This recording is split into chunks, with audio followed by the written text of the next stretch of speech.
If you were a woman in medieval Europe, the screams of childbirth weren't your only fear, because survival wasn't enough.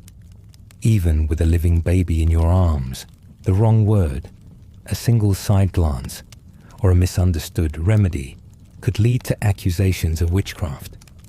Why was survival itself viewed with suspicion? Prepare to hear the stories that history books rarely tell.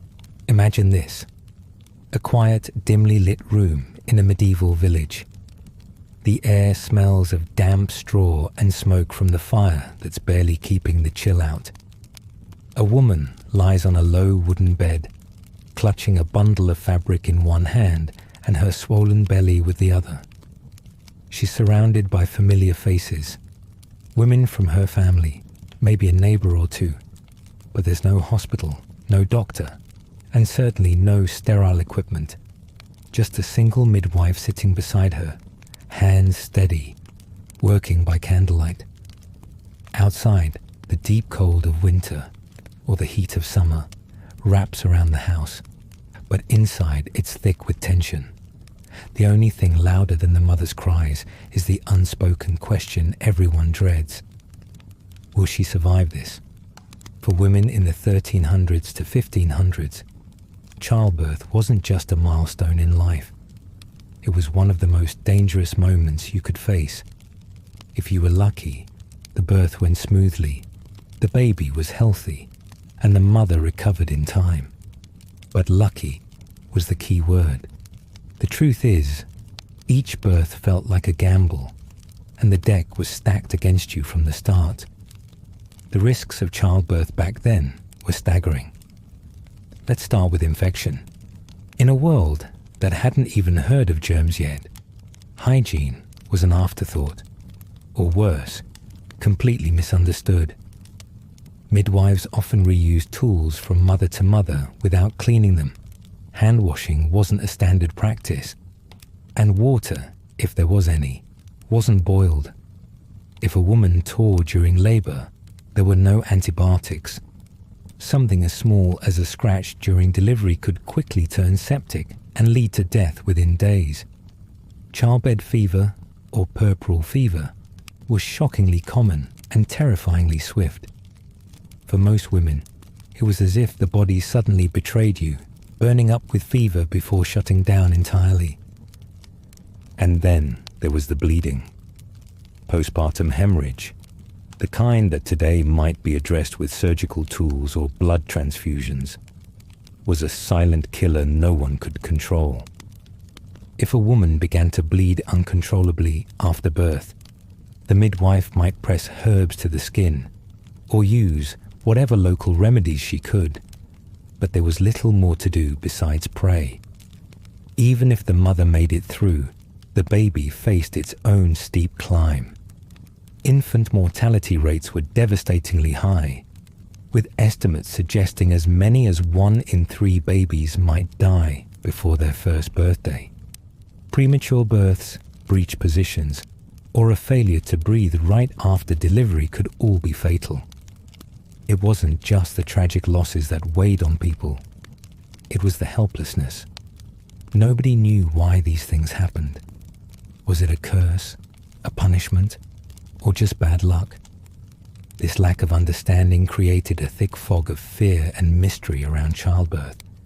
Surviving was almost miraculous, but that same survival could spark uneasy questions. After all, if a village had seen 3 women die giving birth in the same season, and then one delivered smoothly without a hitch, people started asking why, and not the friendly, congratulatory kind of why. Survival could look as suspicious as failure, especially when the line between life and death felt so razor thin. On top of all that, births weren't exactly private affairs.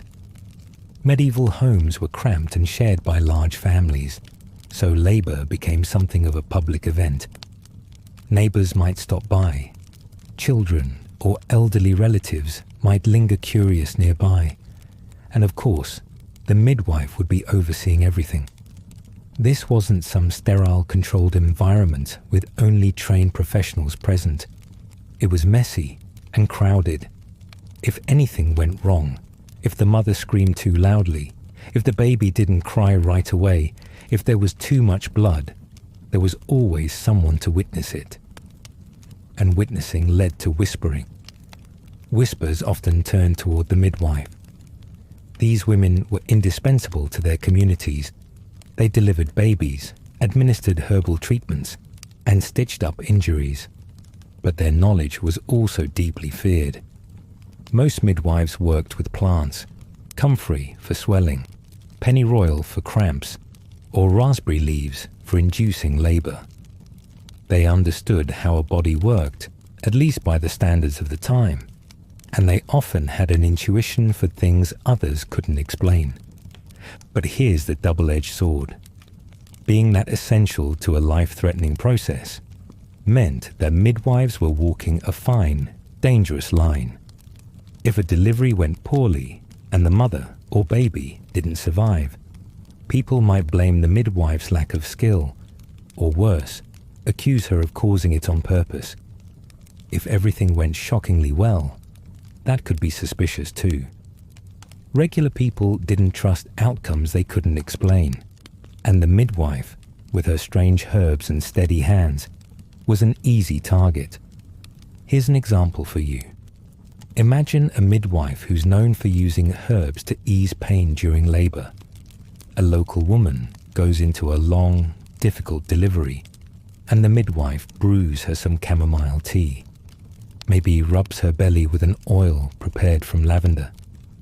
By morning, the baby is born alive and well, and the mother miraculously recovers her strength within weeks. Rather than celebrate her skills, some might mutter that she knew too much. How could she understand the body so well without dark, unnatural power? After all, wasn't childbirth supposed to hurt? Wasn't pain part of God's plan? It wasn't a logical accusation. It didn't need to be. Now, add superstition to the mix. This was an era where spiritual beliefs shaped every corner of life. People believed that the devil worked in whispers and shadows, preying on the vulnerable moments between life and death. Giving birth was seen as one of these moments, a collision point between good and evil. It was said that a woman in labor was spiritually exposed, more likely to fall victim to curses or demons. And if something went wrong, or even went unexpectedly well, it wasn't hard to connect the dots in people's minds. The midwife must have meddled. Maybe she'd cursed the baby to stop breathing, or maybe she'd struck a bargain with the devil to guide the birth to success. It's worth noting, too, that the very role of midwives put them at odds with the wider cultural expectations for women at the time. In a world where women were largely confined to domestic, submissive roles, here was a group of women who operated independently, often with authority. They weren't just caring and nurturing, they were bold and decisive. They worked with their hands, confronted blood and pain daily, and, most significantly, they led. For some, this was admirable. For others, it was threatening. High mortality rates in childbirth fed into this cycle of fear and blame. Death loomed so large over every birth that when it came, it almost didn't surprise anyone. And yet, the unpredictability was maddening. How could one woman die despite doing everything right, while her sister down the road survived after a risky delivery? For those living through these inexplicably mixed outcomes in cramped villages with little education or explanation, suspicion wasn't far behind. People crave stories to make sense of the chaos, and sometimes these stories turn dark. It was in this swirl of mystery, fear, and misunderstanding that midwives became both revered and reviled. They were miracle workers when things turned out well, heroes in the eyes of grateful families who'd survived another day. But when the worst happened, the village didn't just shrug its shoulders and chalk it up to bad luck. They needed answers. And if there weren't any logical ones, suspicions rose. The conditions of childbirth created the perfect stage for accusations, especially when you consider the pressures simmering under the surface of every small medieval community. Women couldn't simply fail quietly. Too much hung in the balance. Was the baby going to inherit the family land? Who would step in to raise the surviving children if their mother didn't make it? Entire families depended on outcomes beyond their control. And when that control slipped through their fingers, someone had to take the blame. More often than not, it was another woman. So while midwives were crucial to life in these uncertain times, they lived under constant risk. Even as they helped bring new life into the world, the whispers of suspicion swirled around them like smoke. Every choice, every herb they brewed, or prayer they mumbled while crouching beside the laboring mother, could later be twisted into evidence, should anyone go looking for it. And in medieval Europe, lots of people were looking. By now, you can start to see the pattern forming. In a society with one foot in superstition and the other in a desperate need for survival, women, especially those who had a knack for living on the edges of knowledge and power, became lightning rods for fear, blame, and sometimes violence. But it wasn't just midwives under suspicion. Mothers themselves weren't always safe, even after surviving the very ordeal that should have made them untouchable. Something about childbirth, the miraculous uncertainty of it, felt unnatural to so many people, and that unease, it lingered long after the midwife packed up her things and the neighbors whispered their good nights. So what exactly turned a mother into a target? What if the very thing that made someone a lifesaver also made them the most dangerous person in the room? That was the reality for midwives in medieval Europe. They weren't just figures called in for emergencies, they were a lifeline. In a world where hospitals didn't exist for ordinary people and doctors were often reserved for the wealthy or the church, midwives carried an extraordinary amount of responsibility. Yet, alongside their skill, came an undercurrent of unease. Because the more a person understood the mysteries of life and death, the more suspicious they seemed. Let's take a step back and think about what it meant to be a midwife during this period. Unlike today, where obstetricians rely on years of standardized training, medieval midwives gained their knowledge through experience, passed down orally from one woman to another across generations. This made them a wellspring of practical knowledge that filled a gap no one else in the community could address. They weren't just delivering babies. They were treating cramps, soothing fevers, calming panicked mothers, and picking the right herbs to manage pain or stop bleeding. They were midwives, but also healers, herbalists, and, in many cases, counselors. At the same time, that know-how could appear unsettling to outsiders. Medieval people didn't separate science from magic the way we do now, and the scope of what midwives knew often veered into what the less informed might call the unnatural. It's one thing for a woman to be seen as nurturing, self-sacrificing, or submissive. The societal expectations of femininity at the time, but quite another for her to wield expert understanding of the body, or to make decisions that could drastically alter life or death outcomes. That level of autonomy wasn't just rare. For many, it was threatening. The disconnect grew even wider when midwives used their knowledge of herbs, plants that, to some, seemed to carry powers far beyond human control. For example, a midwife might give a laboring mother chamomile or aniseed for calming anxiety, or helping the body relax during contractions. If a birth turned complicated, she might turn to motherwords or red raspberry leaf, plants believed to both strengthen the womb and help manage the intensity of labor. Sounds practical, right? But imagine this through the eyes of a deeply superstitious person.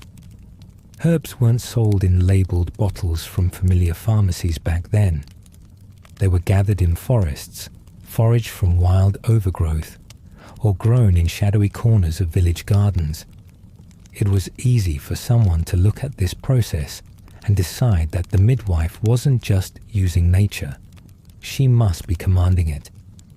Take pennyroyal as another example. Historically, its use was wide-ranging, calming colds, soothing indigestion, and even helping with issues like missed cycles. A midwife might use it during childbirth if she believed it could boost circulation or help the birth proceed. But considering its strong smell and potent properties, it's not hard to see how someone might view it as unnatural or even dangerous. If the child didn't survive, the same herb used to help could suddenly become proof of dark intentions. The line between medicine and magic was paper thin. And this is where things became truly dangerous, when communities turned suspicion into hostility. Midwives weren't just trusted to bring life into the world. They were also expected to explain death when it happened. The loss of a child or a mother could send grief spiraling into blame, and the midwife, being closest to the process, was the easiest scapegoat. If she had handled the laboring woman a certain way, or whispered unfamiliar prayers while preparing an herbal brew, her neighbors might start to wonder if she had been meddling in forces beyond her human ability. After all, who gave her the right to decide outcomes that seemed to belong to God? Another tension came from the fact that midwives often operated outside the male-dominated structures of authority in medieval society. In a world where men controlled most public professions, midwifery stood apart. It was an explicitly female space, both in practice and in legacy, and that made it powerful, but also isolated. Few men could understand the technical aspects of the work, let alone the emotional intensity of attending childbirth after childbirth, season after season. And ignorance, as you probably guessed, bred fear. If a midwife provided an explanation for a difficult birth, or treated a certain complication in a way a male authority didn't comprehend, she might as well have been speaking another language. That gap in knowledge could sometimes be her downfall. What made this distrust even more potent was how society viewed childbirth itself, a mysterious, often terrifying event, surrounded by spiritual significance.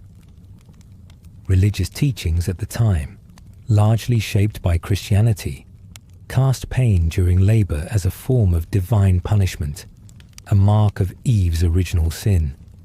To ease this suffering, whether through herbal remedies or calming chants, could seem like undermining God's will. It didn't matter that the midwife's intention was mercy or practicality. In the eyes of the deeply devout, her work could look like defiance. That distrust crept into community perceptions even during successful deliveries.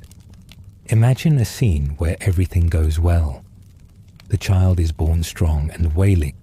The mother recovers quickly, and the family is overjoyed. You'd think the midwife would be celebrated as a hero. But no. Instead, neighbors start asking questions. How did she manage such a clean delivery when so many others lost their babies? Did the herbs she used come from some cursed grove? Or worse, was the baby's survival evidence of some unholy intervention? Suspicion didn't need solid reasons to grow. It just needed a push. Here's where things became especially cruel. The very skills that earned midwives appreciation in their communities also opened the door for accusations of witchcraft. Under medieval logic, women who failed to perform during childbirth could be accused of causing harm, sometimes intentionally. If a baby was stillborn or a mother bled to death, it wasn't understood to be medical misfortune. It was seen as something unnatural, something deliberate. But now consider the opposite. If a midwife was too successful, she might face a different kind of backlash. Healthy babies born under her care could be blamed on witchcraft. The idea being that her remedies or rituals didn't come from skill, but from a supernatural bargain. Let's not forget that midwives often worked alone, traveling to laboring mothers' homes in the dead of night, rarely accompanied, and carrying their tools in small, personalized kits. To the untrained eye, those kits might seem oddly threatening. They contain small jars of herbs, stashes of needles, salves in unusual colors, or even carvings for good luck, left behind accidentally or noticed at a particularly vulnerable moment. Such tools might become the subject of gossip, with neighbors whispering that it all just looked a little too strange. These whispers could spread like fire in tight-knit villages where everyone's life was everyone's business. And once suspicion took root, it could snowball out of the community's hands entirely. A single accusation could escalate into an official investigation, often conducted by local priests or secular courts, where midwives had to defend themselves against claims rooted in superstition, not facts. Some women were forced to testify about their practices under torture, while others faced public trials fueled by fear and hysteria. Whether or not they survived, their reputations, and often their lives, were ruined. But here's the most unsettling part. There was no escaping this suspicion altogether. Success or failure, both could lead to blame. Survive too many treacherous births, and you knew too much. Lose too many mothers, and you clearly weren't to be trusted. Either way, the midwife operated in constant shadows, revered for her skill, but carrying the weight of everyone's fears on her back. This precarious role midwives held speaks to a wider tension in medieval society, a culture where the unknown felt threatening and control of life's big mysteries rested outside ordinary people's reach. It's no surprise that childbirth, with all its pain, beauty, and danger, became a flashpoint for that anxiety. And for the women who lived on that line between healer and outcast, one question lingered constantly. Who would the village blame next? Because whether you lived or died, someone had to answer for it. The complexities of midwifery, the knowledge of plants, and the sheer courage it took to guide women through childbirth should have made these women as respected as any doctor today. But in their time, it also made them targets. When midwives walked back into their homes after a long night of helping another family, they couldn't breathe easy, not yet. If the whispers started again, it wouldn't matter how many lives they'd saved. Because being a midwife in medieval Europe didn't just put you at risk, it put you directly in the line of fire. But midwives weren't the only ones living under a magnifying glass. For the women who had just given birth, the danger didn't stop the moment they held their babies. A new mother had her own fears to face, not just over her recovery, but over whether her happiness or missteps would land her in trouble. How did motherhood itself become so fraught with suspicion? In medieval Europe, the moment when a mother finally held her newborn was supposed to feel like the peak of joy and relief after hours, or sometimes days, of exhausting labor. But it didn't always stay that way, because no matter how much love or hope filled the air, there was always another presence looming: suspicion. For some women, that sweet first moment of motherhood could change in an instant, turning joy into fear at the drop of a whispered word or an uneasy glance. Why? Because giving birth in the Middle Ages wasn't just a physical journey. It was seen as a profoundly spiritual ordeal, one that left women vulnerable in ways that had little to do with their bodies. To understand why suspicion followed new mothers, you have to step into the mindset of the time.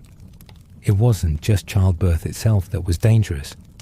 It was what childbirth symbolized. In religious terms, labor was treated as part of a divine plan, a painful but necessary punishment passed down from Eve's original sin in the Bible. That explains why suffering during birth wasn't just expected. It was treated as spiritually significant. A woman struggling in pain was seen as fulfilling her role. But if her experience fell outside of those expectations, if her birth seemed too easy, her recovery too fast, or her confidence afterwards too bold, it could raise questions. Was she truly blessed?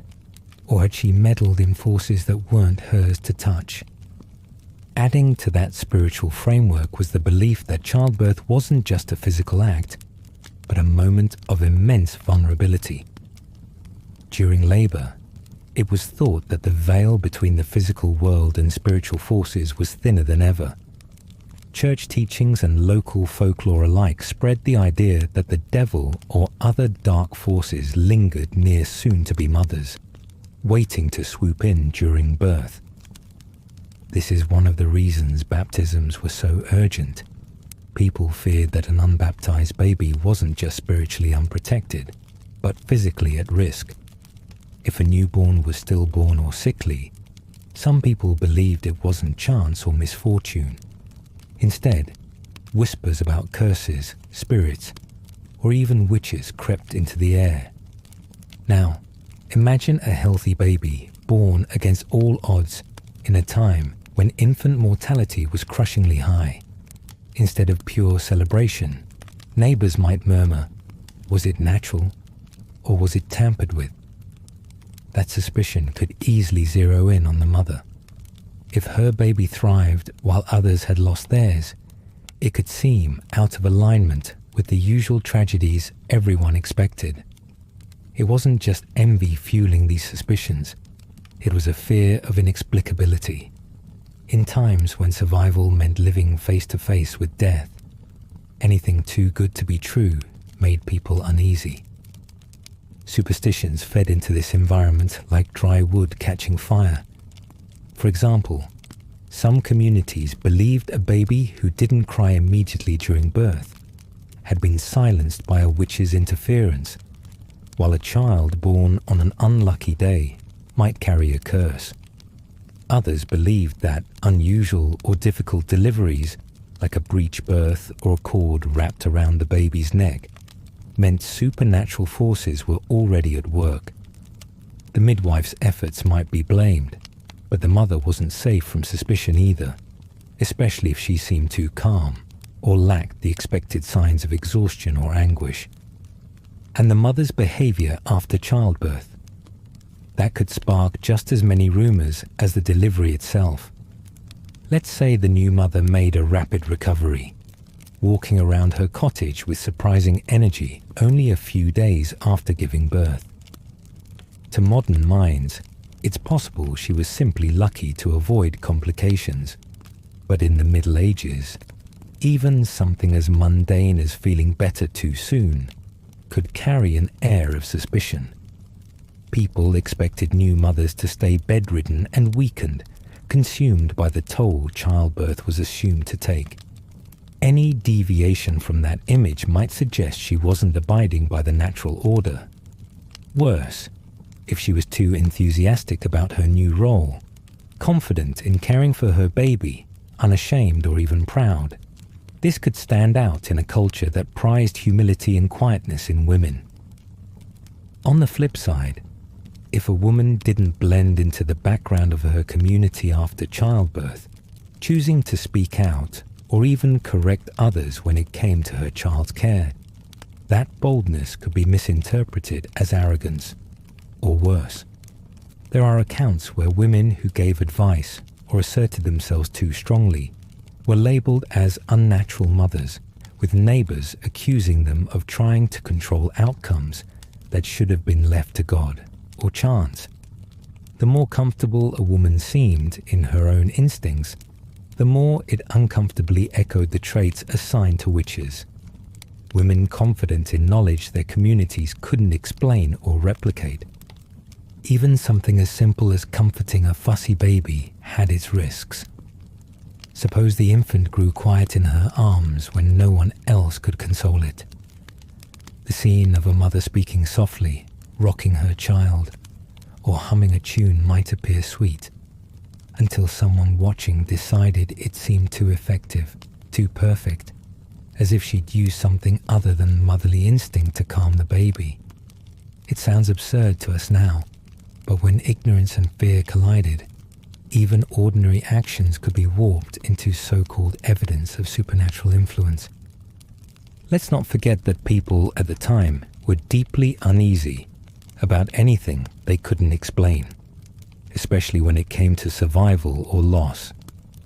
A healthy mother raising a thriving baby in harsh conditions didn't just inspire admiration.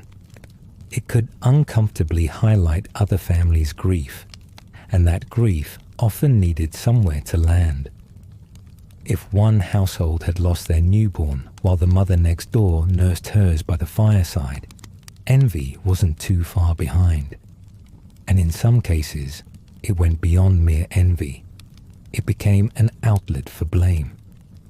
Maybe the grieving family convinced themselves that the thriving baby's health had come at the expense of their own child, a suspicion rooted in old beliefs about curses, bargains, and transference of life between children. But what really fueled the flame of accusations? All it took was one poorly timed remark or small misunderstanding.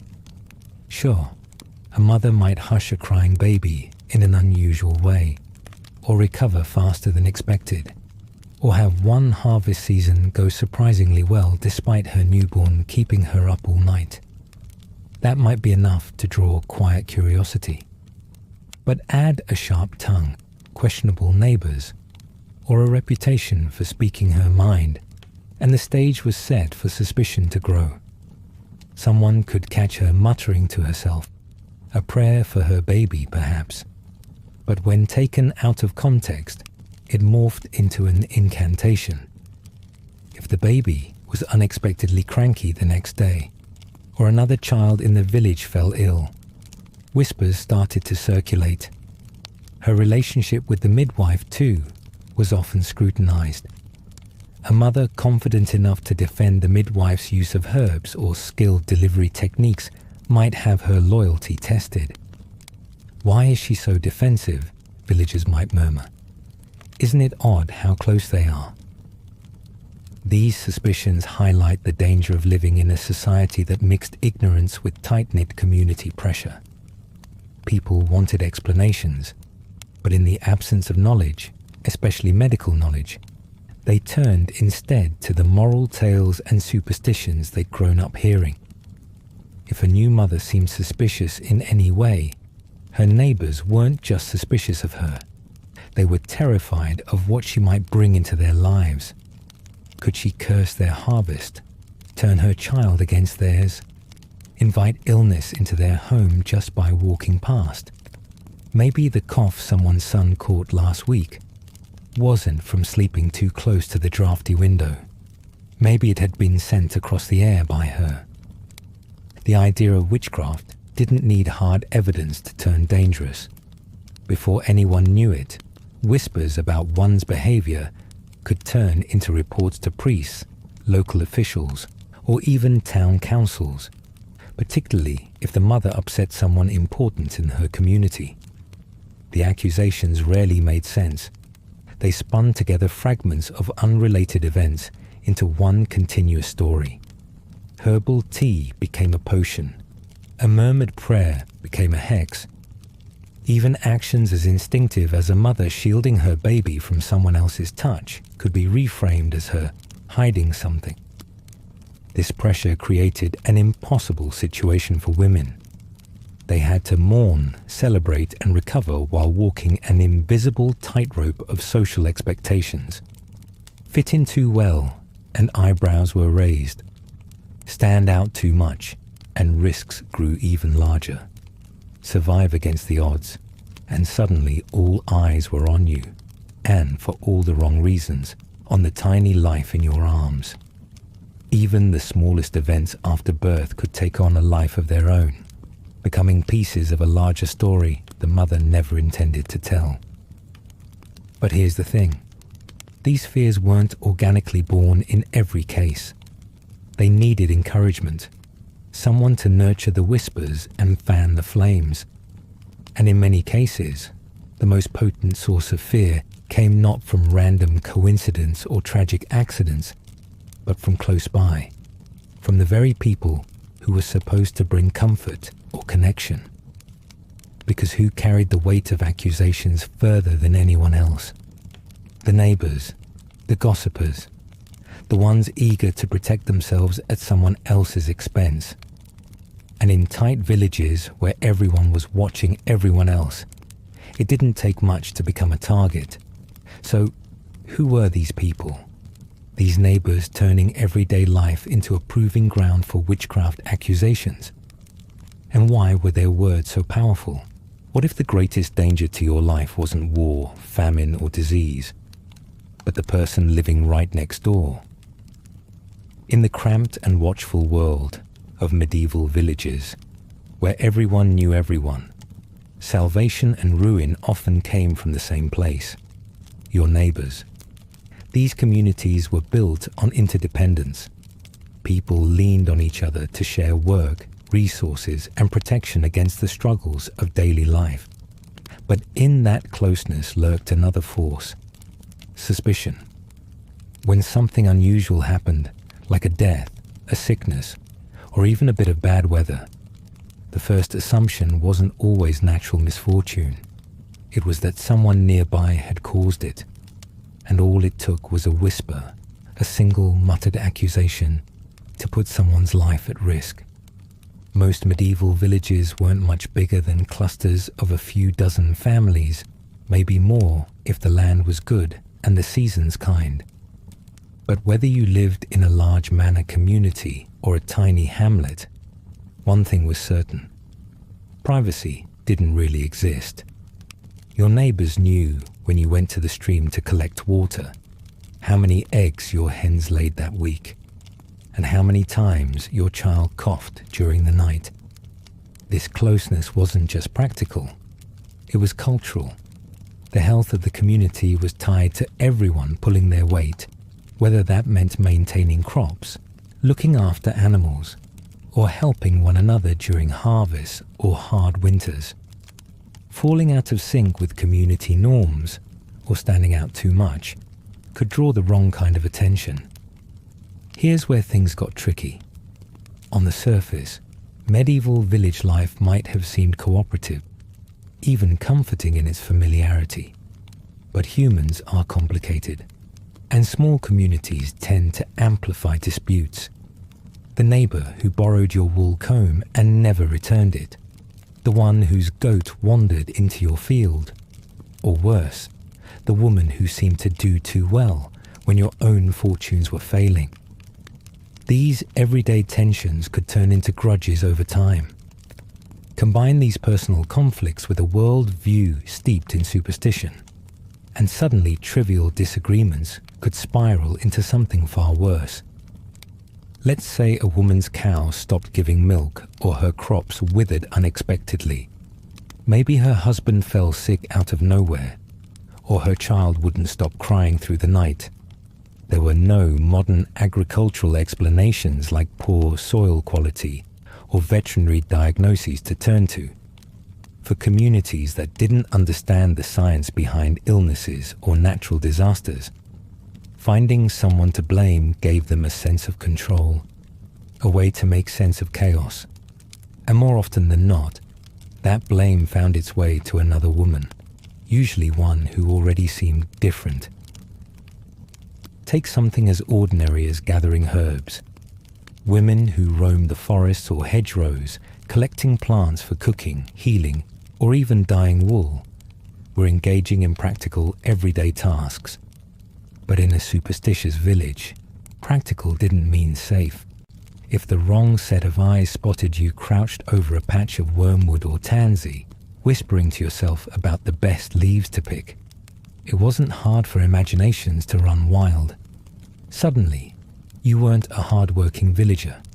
You were a potential witch, concocting potions for unknown purposes. And if someone in the village got sick in the weeks that followed, that chance meeting in the woods could come back to haunt you. Even the noises coming from your house could lead to suspicion.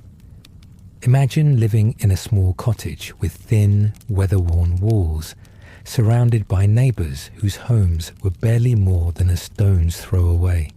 If someone heard muffled cries during the night, perhaps your baby teething, your own soft sobs from exhaustion, or even the clatter of pots from an accident in the dark, it could spark unease.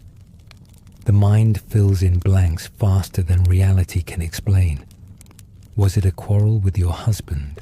Something disturbing, unnatural? Rumors didn't need facts to grow. They only needed imagination. And the opposite was true too.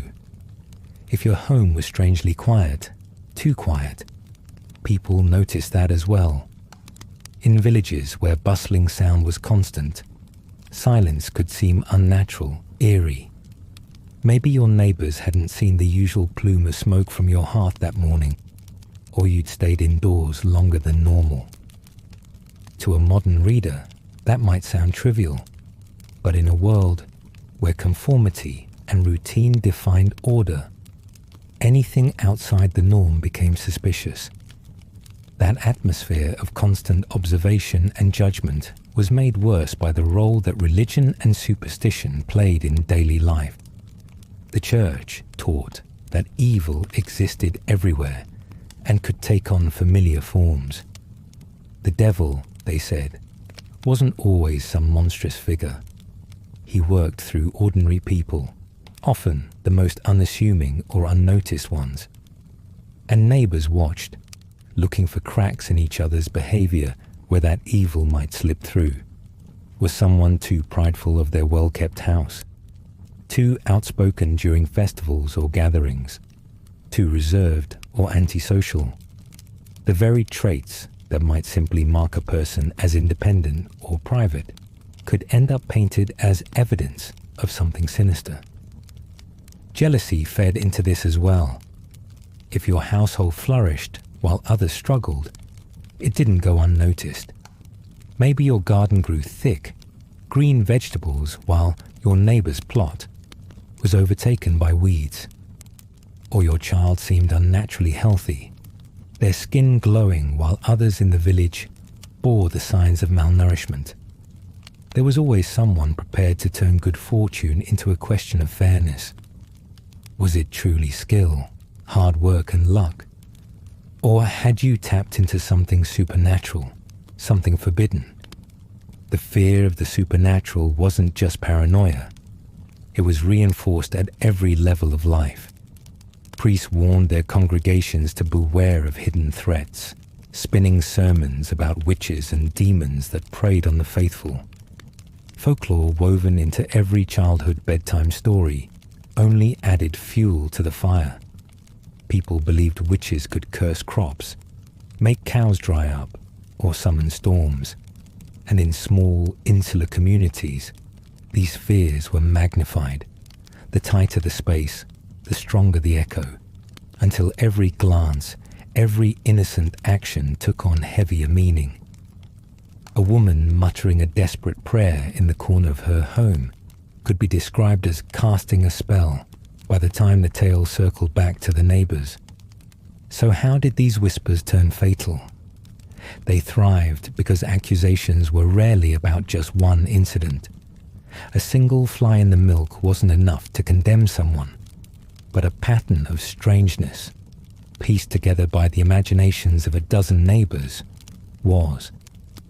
Maybe you were seen gathering herbs in the wild one week, then overheard humming an unfamiliar song while rocking your baby.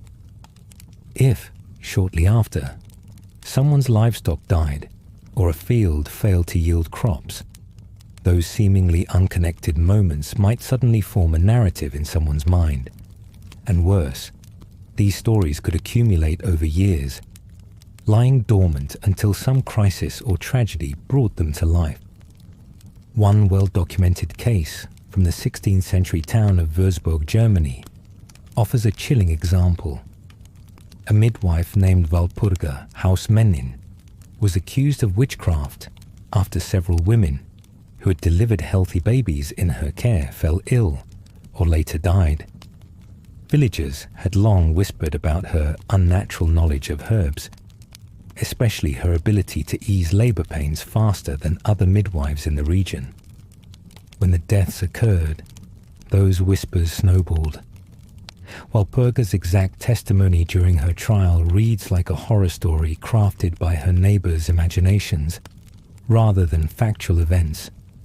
Under torture, she was forced to admit to feeding demonic powers with unbaptized babies, claims that had no basis, except in the suspicions that had been building around her for years. The influence of religious authorities made things even worse. Once gossip reached the ears of priests or local officials, it carried a new weight. Church leaders were often eager to root out perceived heresy or signs of spiritual corruption, and accusations, however flimsy, gave them a reason to intervene. Investigations could be as formal or informal as the community dictated. In smaller villages, a single priest questioning might suffice. In larger towns or cities, the accused could face more structured trials, even imprisonment. And given the sheer force of collective belief in the supernatural, actual evidence didn't matter nearly as much as a credible story told with enough detail. Unproven rumors, not facts, could unravel lives. When someone was accused, it wasn't just the woman herself who faced devastation. Her family, her children, even her closest friends became suspects by association. Isolation became her only company long before official charges were even brought forward. Imagine that. Tending your child, mending your clothes, gathering firewood, all while waiting for those stray whispers to blow up into something unstoppable. And when an accusation turned into an actual trial, conviction often came swiftly, especially if fear had already consumed the community. This lethal spiral, once it began, was nearly impossible to stop.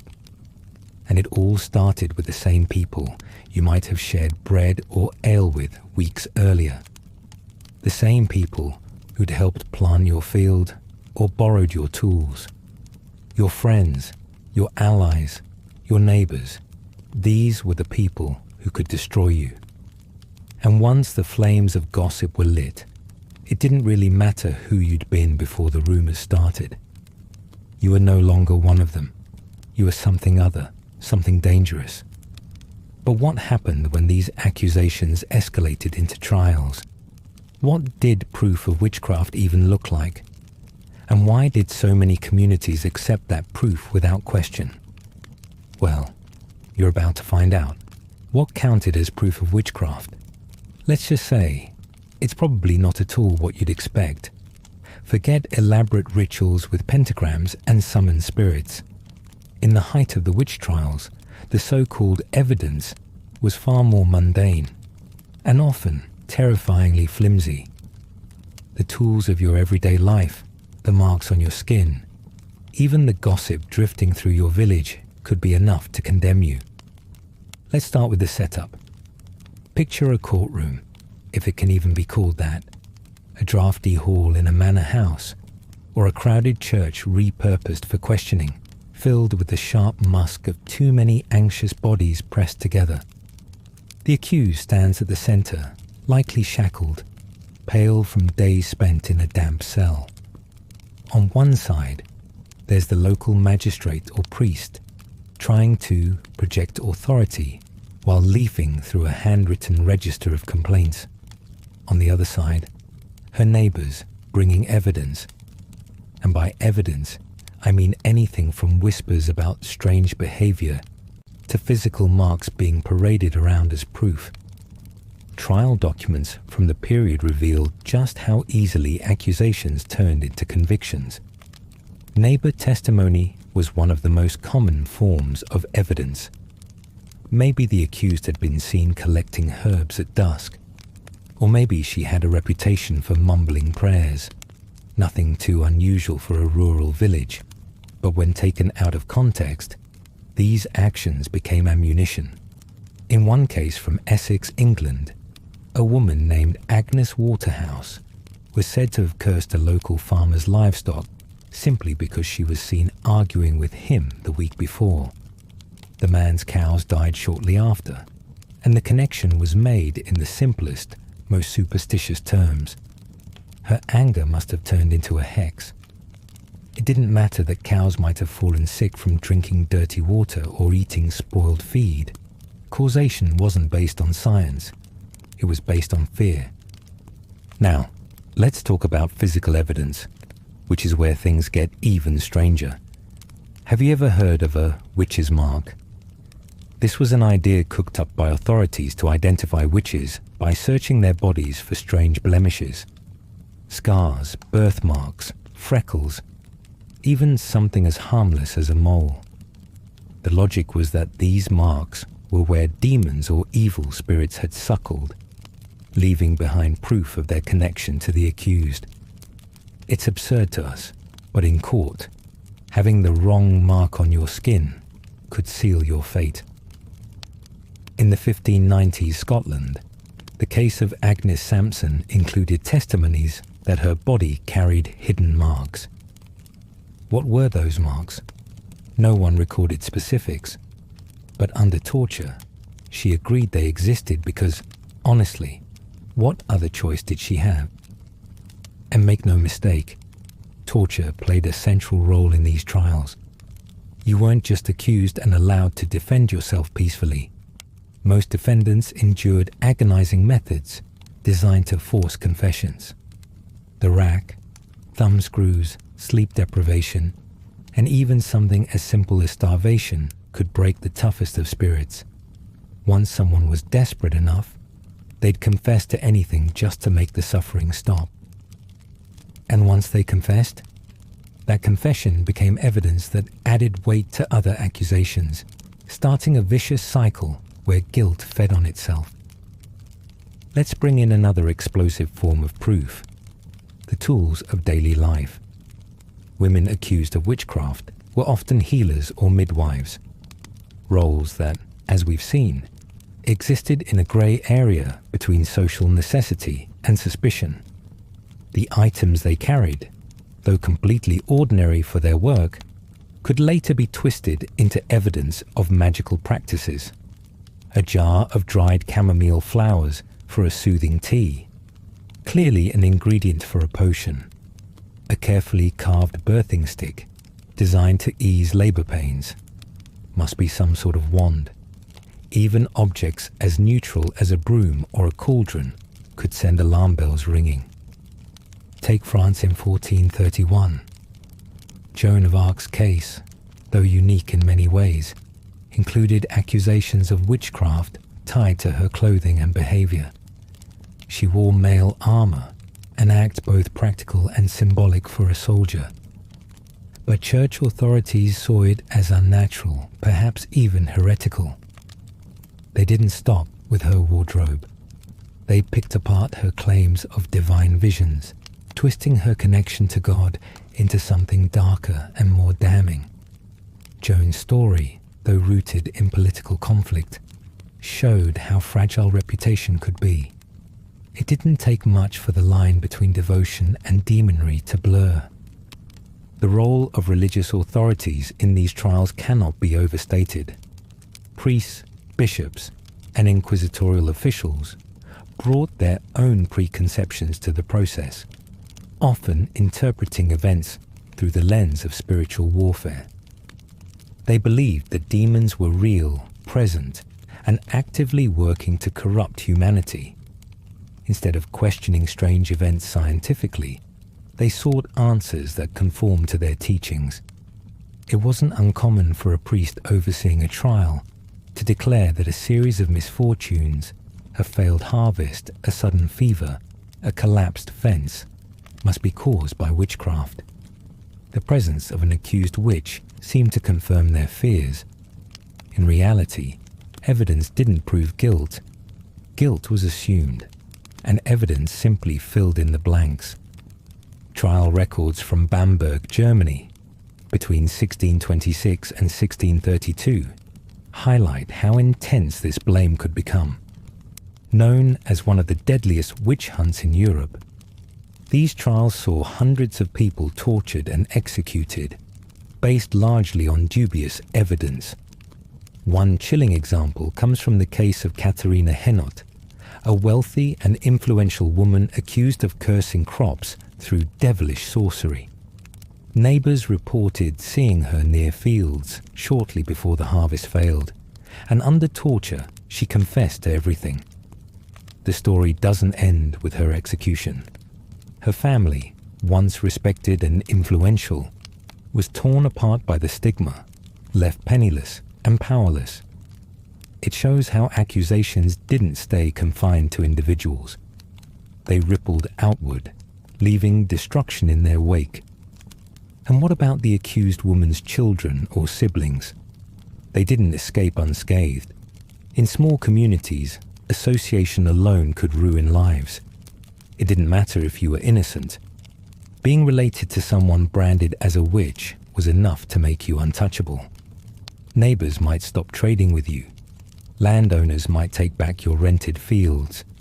And even long-standing friends might slip away, unwilling to defend you in case suspicion spread. Social humiliation was almost guaranteed, and survival became increasingly precarious. In a time where survival already hinged on cooperation, being cut off from your community was devastating. The fear fueling these trials wasn't just about controlling individuals. It was about controlling communities. If you could pinpoint someone to blame for every misfortune, it created the illusion that chaos could be contained. That's why so much of this evidence was flimsy. It didn't need to hold up under scrutiny. Its purpose wasn't to reveal truth. It was to reinforce fear and maintain order. People were less concerned with justice than they were with eliminating what they perceived as threats. What's most unsettling about these trials is how willingly communities bought into the accusations. Once the idea of witchcraft took hold, it fed on itself. A neighbor's testimony pushed by personal grudges, a priest interpreting events through the lens of divine punishment, a cow's illness taken as a supernatural curse. All of these threads twisted into a noose before anyone stopped to question them. If you were accused, you weren't just battling the trial itself. You were battling a community that had already decided your guilt. When you think about it, the piled up evidence wasn't really about proving someone was a witch. It was about making their downfall inevitable. Tools, marks, confessions. They were just convenient ways to justify an execution that probably felt like a foregone conclusion. And for the people left behind, husbands, daughters, sons, it meant rebuilding their lives on shaky ground while living under the constant shadow of suspicion. The chilling truth is that the trials weren't just a product of superstition.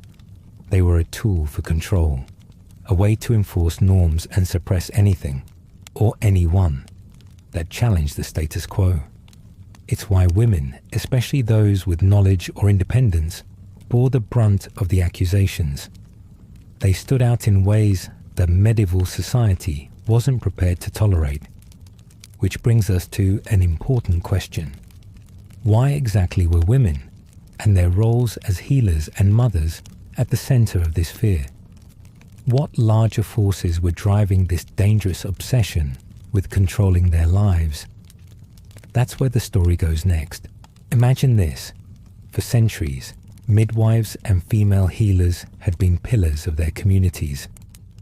They were there for the most vulnerable moments, easing a mother's pain during childbirth, nursing a feverish child, or whipping up herbal remedies to treat whatever illness swept through the village that week.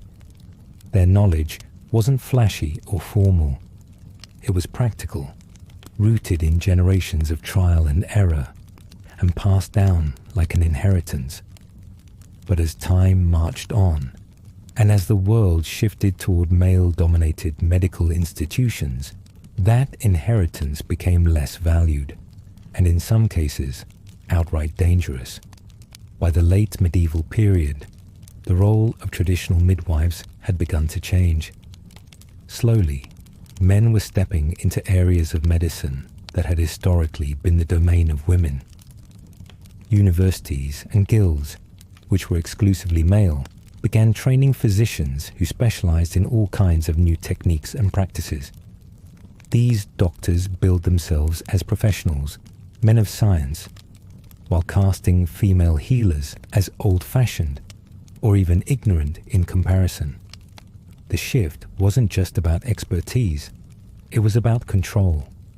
Medicine was becoming a profession to be regulated, and that regulation didn't have space for the wisdom of the village midwife. Unlike midwives, who often worked informally, male doctors came with official certificates and training. They learned anatomy from texts like those by Galen or Avicenna, and gained specialized skills in surgical procedures that midwives simply weren't equipped or even allowed to perform. With this new knowledge, male physicians argued that women's practices were outdated.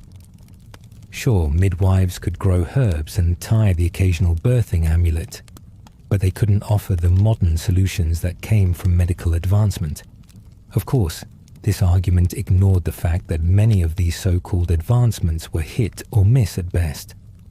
Leeches and bloodletting didn't exactly outperform centuries of hands-on birthing experience, but it didn't matter.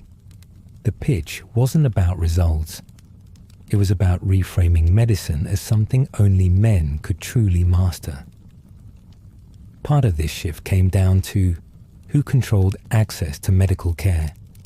Unlike midwives, who usually bartered their services within their community, an extra loaf of bread here, a roll of wool there, male doctors worked in a transactional system.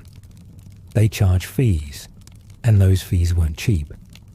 So when male doctors began muscling in on childbirth, it wasn't just about advancing science. It was about creating a new economy. And for midwives, this shift wasn't just insulting, it was threatening. If people started preferring university-trained doctors, midwives risked losing not only their livelihoods, but also their reputations. And this is where things took a darker turn. The best way for doctors and other male-dominated institutions to convince people to switch providers wasn't to simply outcompete midwives. It was to discredit them completely. Midwives, they argued, weren't just outdated, they were dangerous.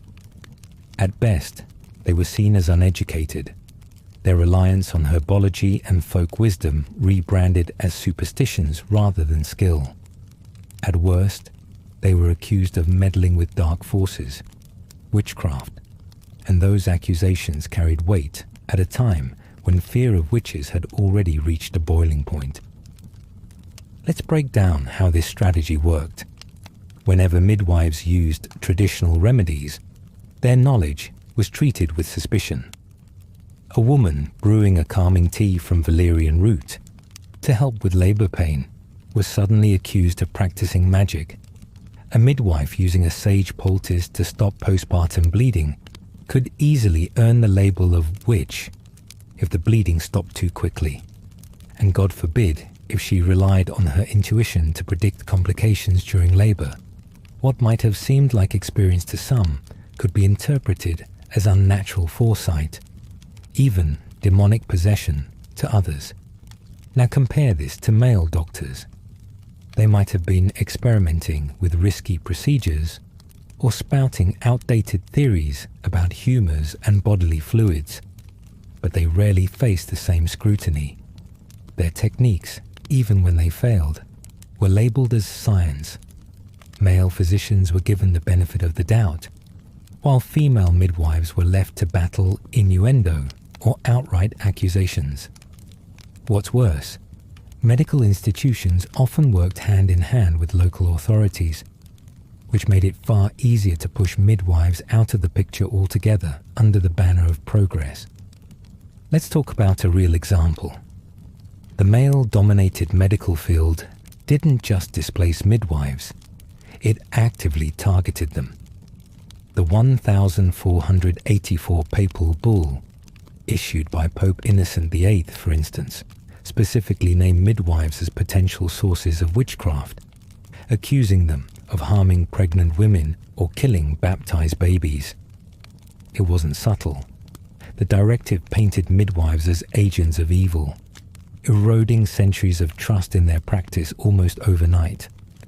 In Germany, such accusations became especially potent during the Würzburg trials of the early 1600s, where several midwives were among those executed for allegedly using their craft to kill infants.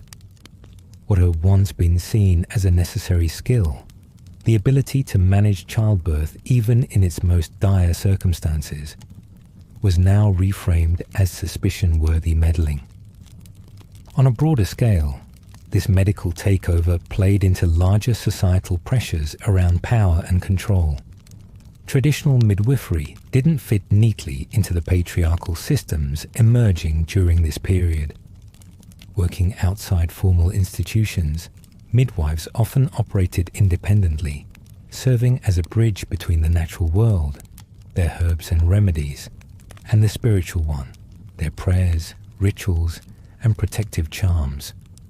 Meanwhile, male doctors brought medicine into the fold of regulated professions, aligning themselves with universities, churches, and governments. If midwifery was uncontrolled and unpredictable, male medicine promised order and authority. But that promise wasn't really about curing ailments or protecting lives. It was about consolidating social and economic power into the hands of men. There was more at stake than just reputations or incomes. Control over childbirth held symbolic value too. Women had always ruled the birthing chamber. It was a sacred, deeply female space. But as male-led medicine encroached, even this world began to change. It wasn't just about who delivered babies. It was about who controlled the narrative of life and death. By claiming childbirth for themselves, male doctors turned the midwife's intimate, community-rooted role into something clinical and hierarchical. The birthing mother became less a participant and more a patient, someone to be managed, not guided. To make matters worse, this shift drove a wedge between communities and midwives. The trust that had built up over generations began to erode. As more and more cases of supposed witchcraft involved healers or midwives, even loyal clients began to hesitate.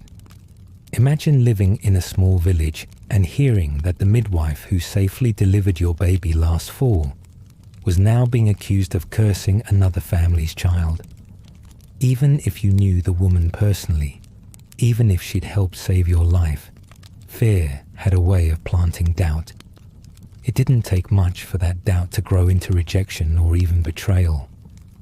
That said, midwives weren't always powerless. In some areas, their role was protected by local customs or long-standing laws. Some regions required midwives to be licensed, a process overseen by male-dominated authorities, of course, but one that still offered a thin layer of legitimacy. These licensing processes sometimes included oaths of loyalty to religious or civic leaders, which was less about supporting midwives' work and more about controlling it. Still, as long as a midwife had legal standing and avoided trouble, she could continue practicing.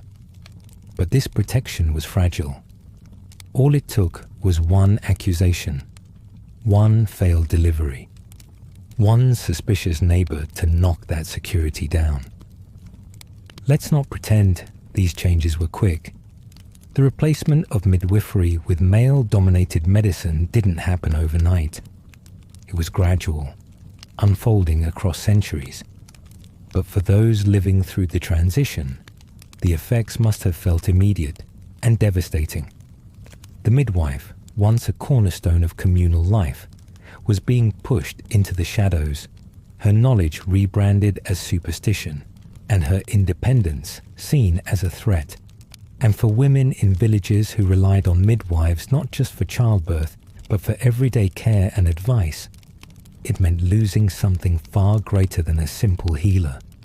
It meant losing a vital connection to tradition, community, and agency in a world that was growing colder and more distant by the day. But here's the thing. This shift wasn't really about medicine, not entirely. It wasn't about which remedies worked better or who could deliver babies more effectively. It was about power. Who had it, who was losing it, and who got to call the shots when life and death were on the line. Male doctors didn't just bring science into the birthing chamber. They brought rules, hierarchy, and the constant threat of accusation. And in doing so, they turned the female body and its mysteries into something to be managed and controlled, rather than respected.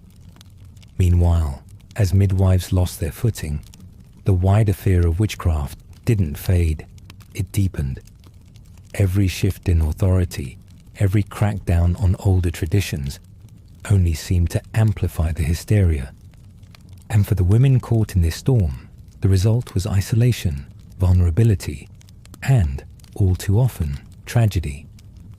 So what was life like for those women, navigating a society that kept one eye on their work and another on their every move? What did it truly feel like to live under the weight of suspicion that could come knocking at your door at any moment? That's where this story heads next. Imagine this. You're living in a small medieval village surrounded by farmland, working endless days just to scrape by. Your home is nothing more than wooden beams and packed earth, cold drafts sneaking in through every crack.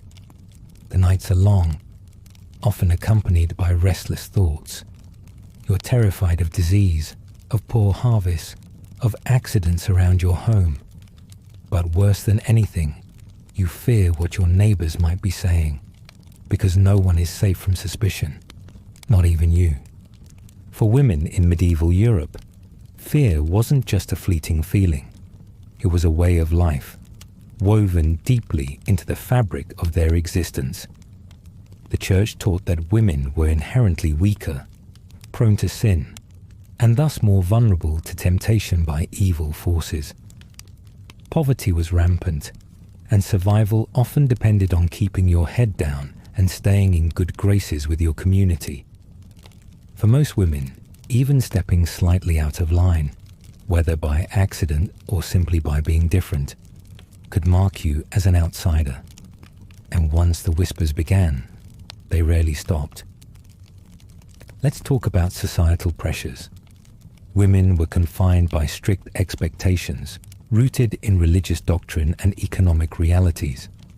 Their roles revolved around the household, bearing children, raising them, and maintaining the home. And even within those roles, their work was undervalued.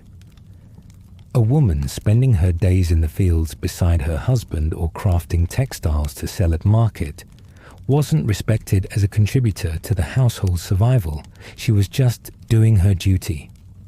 But no matter how much work she put in, that didn't protect her from suspicion. In fact, the harder you worked, the more noticeable you became. And in a small community, that attention could quickly take a dark turn. Childbirth was one of the few moments in a woman's life that drew public attention, and not always for the better. As we've touched on before, childbirth was fraught with danger and mystery. A successful delivery might inspire gratitude or admiration, sure, but it also raised uneasy questions. Why did her labor go so easily? Why did she recover so quickly when others couldn't even get out of bed for weeks? And if things went poorly, say the baby was stillborn or the mother suffered from complications, people's pity could easily give way to blame. A grieving mother might find herself on the receiving end of accusations, as if her loss alone wasn't devastating enough. Even outside of childbirth, women lived under constant scrutiny. Small actions that we'd consider entirely innocent today, were magnified under the lenses of superstition and judgment. For instance, if a woman spent too much time tending her herb garden, some might start to wonder why. Was she actually brewing teas for her family? Or was she concocting some sort of potion? Similarly, a woman who occasionally walked alone while gathering firewood might simply enjoy the solitude. But in the eyes of her neighbors, her solitary nature could signal she was up to something suspicious. Loneliness or privacy often looked like guilt. This isolation wasn't just physical, it was psychological. Women, particularly poorer ones, lived with the uneasy knowledge that their standing in the community was fragile. For single women or widows, the danger was even greater. Without the protection of a husband or male relative, these women were considered more exposed to evil influences and, by extension, more likely to spread them. This wasn't true, of course, but fear of the devil or supernatural forces didn't rely on logic. It thrived on cultural myths passed down from pulpit sermons and campfire tales. The more vulnerable a woman's position, the more pressure she faced. Those with no land, no money, and no social standing often relied on their neighbors for survival. But that dependence came at a cost. Any misstep, a delayed repayment for borrowed bread, a curt remark to the wrong person, could lead to tension. In a better world, small misunderstandings might fade with time. But in medieval Europe, they could linger and grow, fueled by resentment. And when misfortunes inevitably cropped up, a sick cow, a spoiling harvest, or even an unnaturally cold winter, people often chose the closest scapegoat. More often than not, it was the woman they already secretly distrusted. Imagine the psychological toll of knowing your every move could be misinterpreted. Some women may have leaned into quiet compliance, tiptoeing through life to avoid conflict. Others may have found strength in stubbornness, refusing to bow to superstitions or accusations. But either way, survival came with constant mental exhaustion. How do you raise your children, keep your household running, and simply exist when you know every word you speak could be twisted into evidence of wrongdoing? You'd never truly relax. You'd never feel fully safe. This fear wasn't abstract.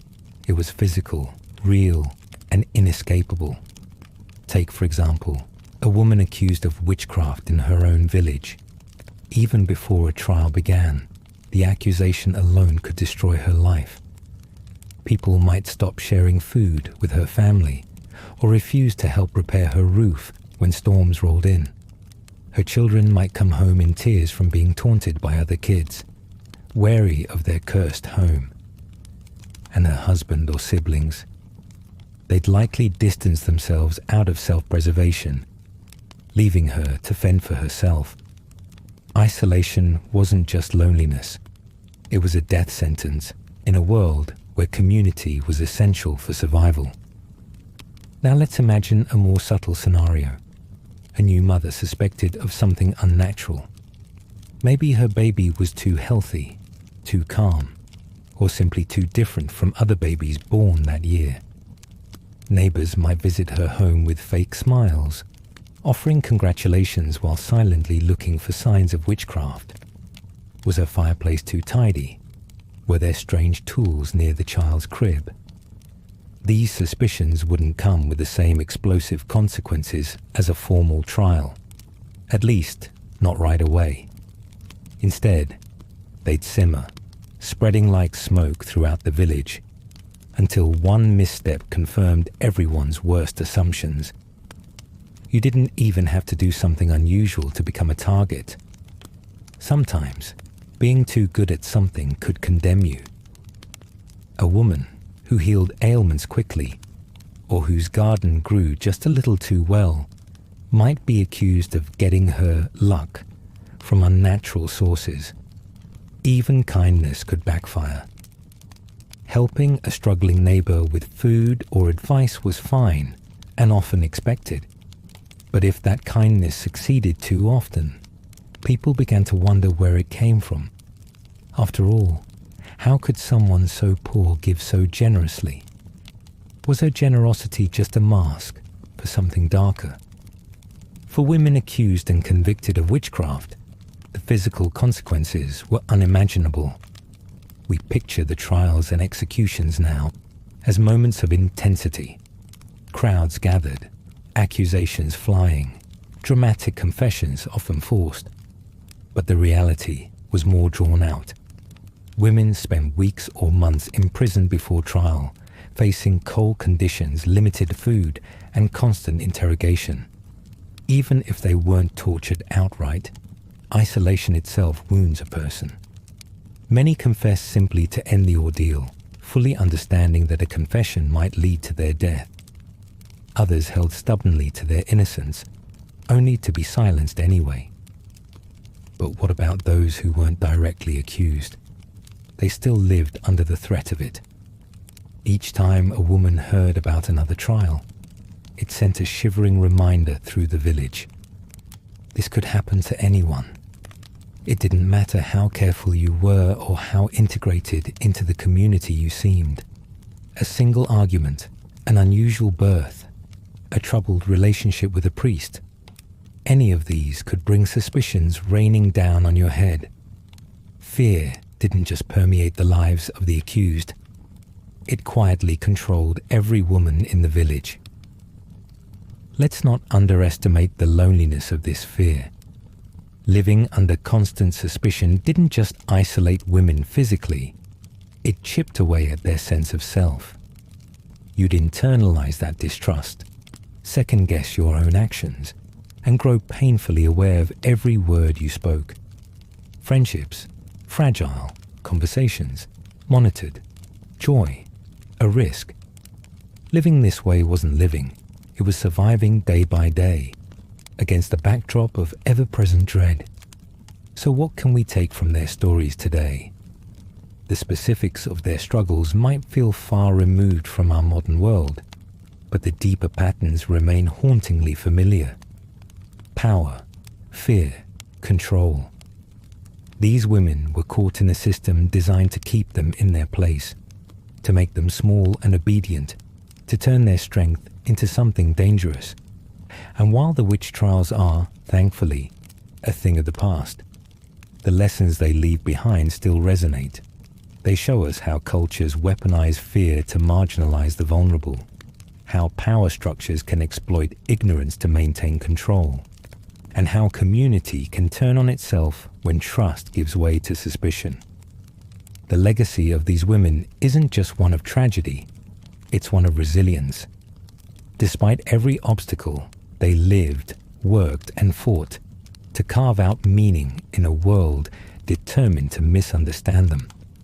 Their stories force us to reflect not just on how far society has come, but on how easy it is for fear to creep in when we stop questioning the systems around us. But what stands out most is their courage, even in the face of impossible odds. They lived in a world hostile to their independence, to their knowledge, to their strength, and many of them resisted that hostility in ways big and small. Their lives weren't defined by their accusations or their suffering. They were mothers, healers, workers, survivors. And even though history tried to erase them, their stories endure, reminding us of the cost of fear and the power of unity. The women accused of witchcraft after childbirth weren't simply victims of superstition. They were casualties of a society that feared their resilience, their knowledge, and their autonomy. These women lived in the margins, navigating unthinkable pressures in a world eager to label them as dangerous for surviving or thriving against the odds. Their stories expose how power, fear, and control have historically intersected with the female body, leaving a legacy that still echoes in the treatment of women today. What does it say about a society when it turns on the very people who nurture life? Tonight, their voices were heard.